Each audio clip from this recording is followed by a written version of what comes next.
এখানে যে এই কাবাবটা নিয়েছি আর কি, আমি মুরগির কাবাবটা নিয়েছি, কারণ কোরবানির ঈদ যাওয়ার পর থেকে আসলে গরুর মাংস খেতে খেতে আসলে গরুর মাংসটা অত ভাল লাগতেছিল না। এই জন্য আপনাদের ভাইয়া আমাকে জিজ্ঞেস করার মাত্র আমি বলছি যে আমি মুরগির যেই চাপটা আর কি, কাবাবটা সেটা খাবো।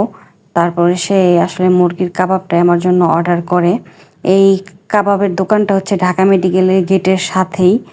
তো এই যে আপনাদের ভাই আমার জন্য নিয়ে যাচ্ছে এখানে, আমার সাথে সে আবার একটু দুষ্টামি করতেছে। আমি আবার হাসতেছিলাম যে দেও তো, ক্ষুধা লাগছে অনেক। আসলে আমি বাসা থেকে খাবার খেয়ে যাই নাই, অনেক তাড়াহুড়োর মধ্যে আসলে গেছি, তো এই জন্য আসলে দুপুরের খাওয়াটা হয় নাই। তারপরে অনেকক্ষণ হসপিটালে থাকার পর আপনাদের ভাইয়া বিকাল টাইমে আসলে আমাকে নিয়ে আসে যে চলো এখন কিছু নিচে থেকে তোমাকে একটু হাইটেও আইসো না, একটু হালকা পাতলা খাবারও খেয়ে আইসো। এই জন্য নিয়ে আসে। খাবারটা আসলে অনেক মজা ছিল। ক্ষুধা পেটে ছিল দেখে কি এত ভালো লাগছে কিনা জানি না, কিন্তু আমার কাছে খাবারটা বেশ ভালো লাগছে, মিথ্যা বলে লাভ নাই।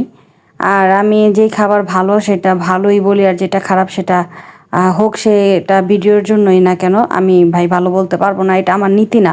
কারণ আমার মুখে ভালো লাগে নাই মানে আমি যেটা সত্য আমি সেটাই বলবো। কিন্তু ওনাদের দোকানের কাবাবটা অনেক ভালো ছিল। রাতের কাবাব ছিল ওনাদের দোকানের নাম।